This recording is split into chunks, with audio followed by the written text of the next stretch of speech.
ด้วยกายก็ดีด้วยวาจาก็ดีใจก็ดี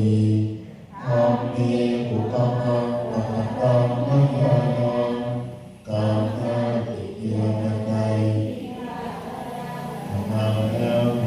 พระธรรมธัมโมติธัมมังตุสิยัตตาขอมาตัดดวงโมสิโกโลกุตตะ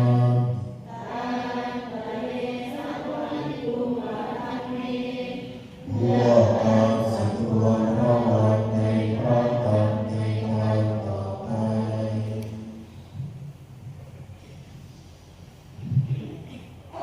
อ่อนธรรมยงสังขารนุสตินยังกโรมะเส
นักนองสุดสุดทองข้าพเจ้าไหว้บูมีพระอริยเจ้าเหล่านั้นสมโพโยสัพพะทานิโนสารนังเอวะมุตตมังพระสงฆ์ผู้ใดเป็นสารณะเกษมสูงสุดของสัตว์ทั้งหลายปฏิญาณจะติฐานังวันทานสิเรนะโมข้าพเจ้าไหว้พระสงฆ์ผู้นั้นอันเป็นที่ตั้งแห่งความระลึกสามด้วยเสียงกลางอาสาสัพพิทาสวาสังโฆเมสานิติตโรเป็นพระวรพระสงฆ์พระสงฆ์เป็นนายมีสระสัมโพโลภาสัพพะทาตาอิราคาไกยิตัสสะเมพระสงฆ์เป็นเครื่องปักตาโตสบายซึ่งประโยชน์แก่ข้าพเจ้าสัมพันธิยาเทมิสารรังชีวิตันติทังข้าพเจ้ามอบกายชีวิตนี้แด่พระสงฆ์วันทันโตหังกะริสามิสังฆาโสปฏิปันนะตังข้าพเจ้าผู้จะประพฤติตามปฏิบัติดีของพระสงฆ์นัตถิเมสัพพะทังมัตตังสังโฆเมสัพพะทังวรังสารนังถึงของข้าพเจ้าไม่มีพระสงฆ์เป็นสารณะประเสริฐของข้าพเจ้าเอเตนะสัจจวัคเชนะข้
กัปรณียวัตพุสเร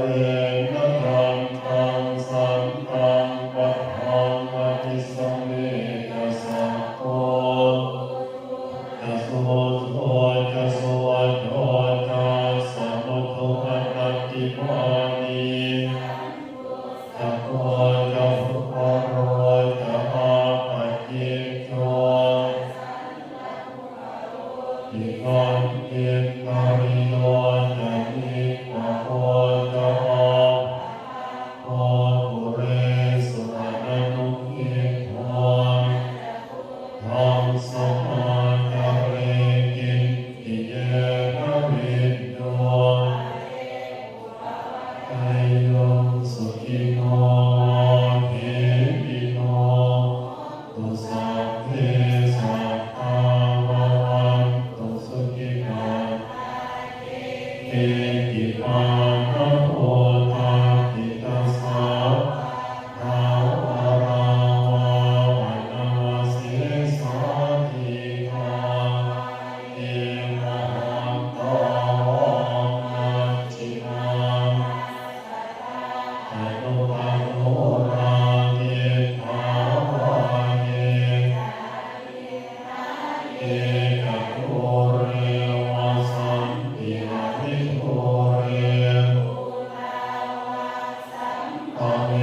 สีวาสัพเพสัตตานันตุปะโรปะรังนิโคเภทนาติมังเยกติอิตติปัญญาโรสนาปฏิปัสสันตาโอคติเทยวตายตาติยังพุทธังอายุสาเอตัมมนุรักเขเยวันติสัพพะโมเตภาวะเยวะปริวานังวิปัสสะตัสสะยิมมานะสัมภาวะเยภาวะโตนะคิริยัตถะสัมภาคังอเวรัง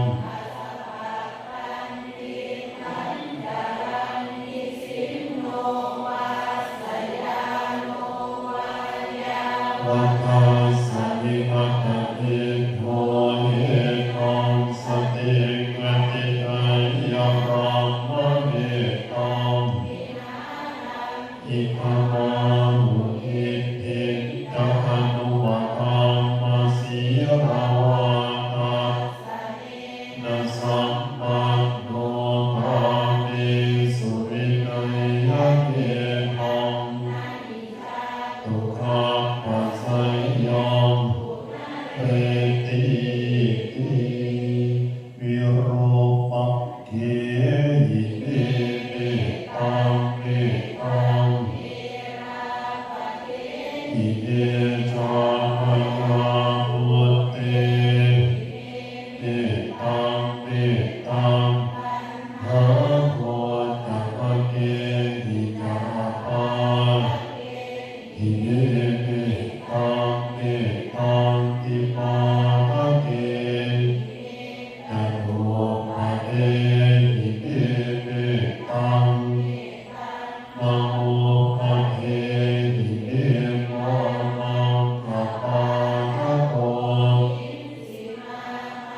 ยิสิติปาทะโตหามังอะโตยิสิหามังยิสิหาโหสัพเพสัตตาสัพเพสัพเพพุทธาวะมาสัพเพคันธารังตุมาติกิปาปะปะตะมะหะปะปะ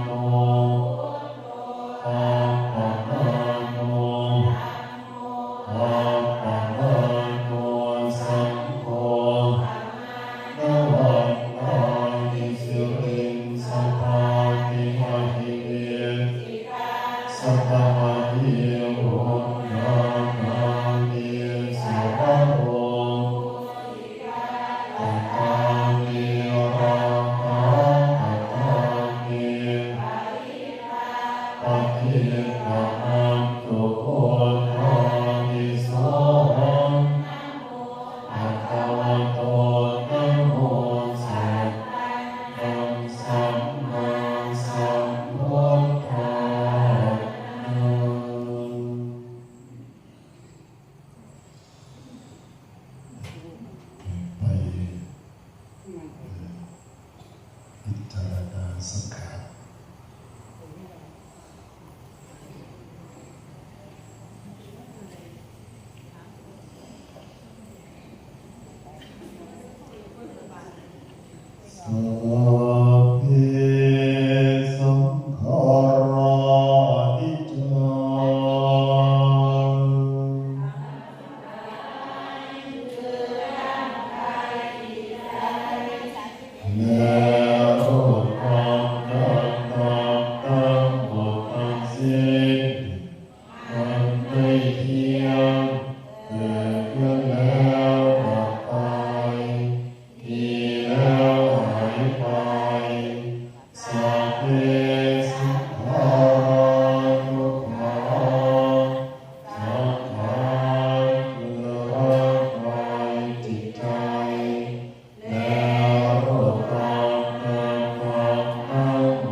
ริญนาตีตรงตรงอยู่คณะเครื่องนุ่งห่มบิณฑบาตที่อยู่อาศัยยารักษาโรคพิจารณาเดินหลัง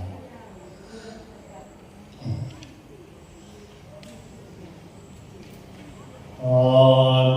ตมยังอติตาปัจจเวคณาอาหารพันนามัสเส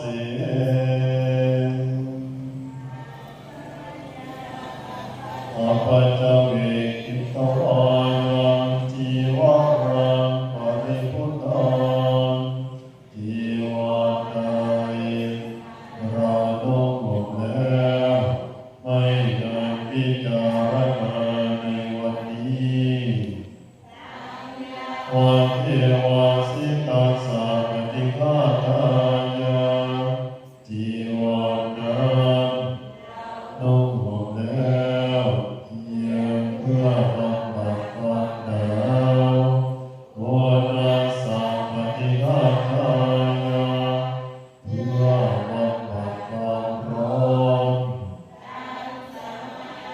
สวัสดาตัปะสิริสัพพะสัมปัสสะนังตายาเพื่อบำบัดสัมผัสอันเกิดจากโยมแก่และสัตว์ด้วยความทั้งหลาย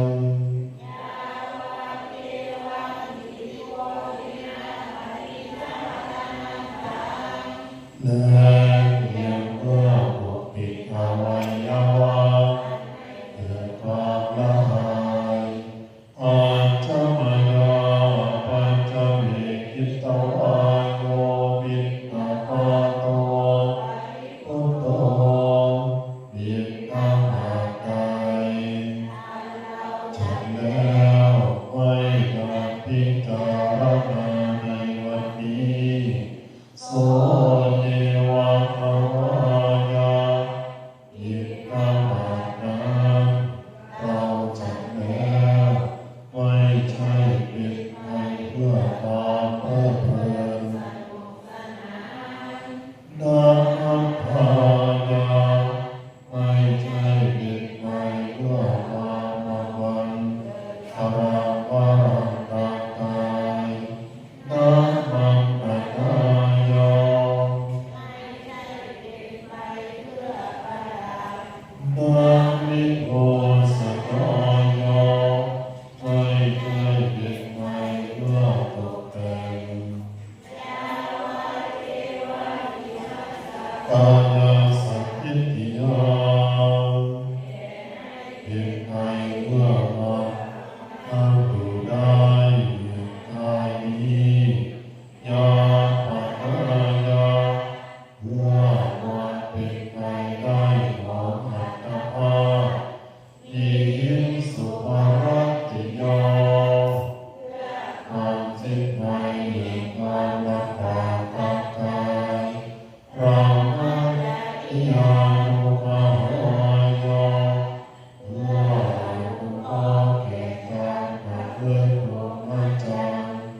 สิตาสาปฏิฆาตา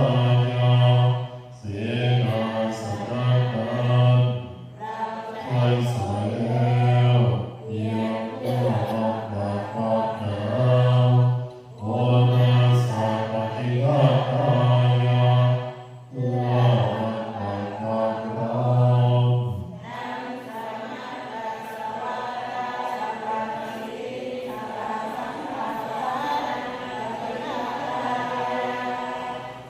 โลกมันบัดสัมผัสอันเกิดจากโยโลกแห่งและสัตว์ด้วยความตั้งหลายยาวาเทวาหุตุปาริสยามิโนปฏิสัมมานารามัตถังปัตตาวันตรายอันจากดินฟ้าอากาศ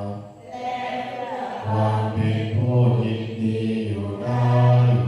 ในที่หลีกเล่นสำหรับภาวนา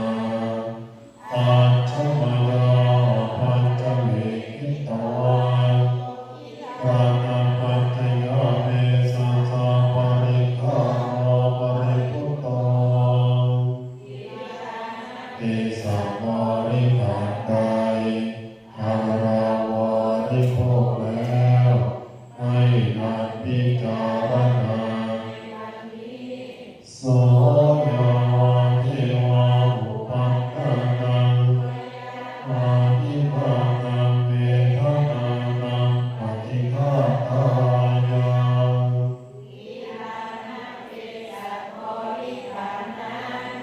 เราวาริโภคแล้วเพื่อบำบัดทุกขเวทนาอันบังเกิดขึ้นแล้วอาภาธต่างๆเป็นบุญตรงอายาทีเพื่อความเป็นผู้ไม่มีโรคเบียดเบียนเป็นอย่างยิ่งดังนี้มาดูกุฏตอิมินา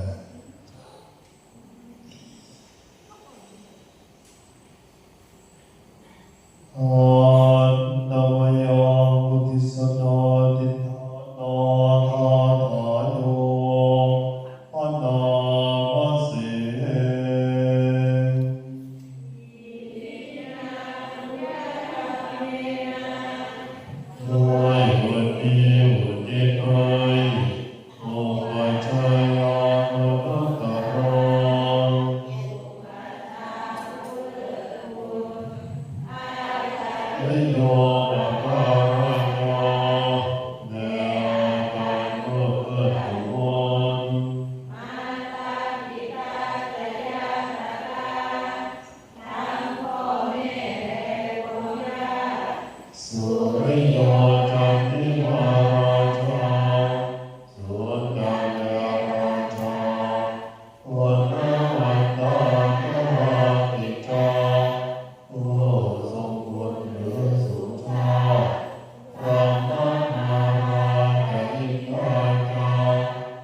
โหปะโรมังเตสุธรรมานุภาเวนะด้วยผู้ภาคนั้นอาสังวะอัตตุนาขอบุญญาอย่าได้ชอบอาสาปุญญานุภาเวนะนาโรกาสังวะอัตตุนา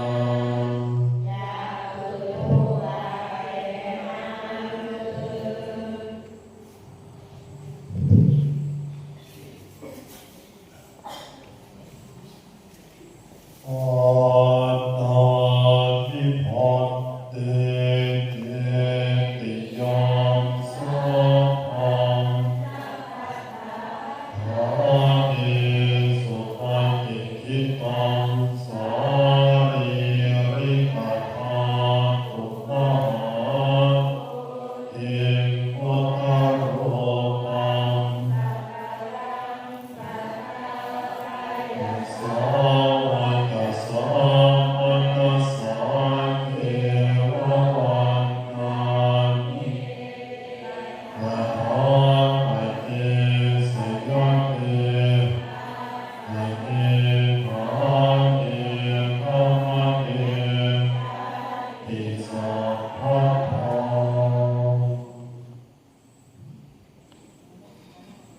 อุกาสะวันนามิภันเตธัมมะปะราทังทะเตภันเตมะยากตัง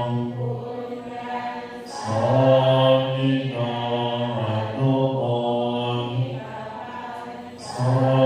มินาคตังปุญญัง สา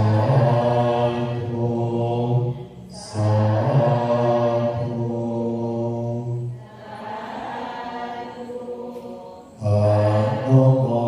ทามิวัตตา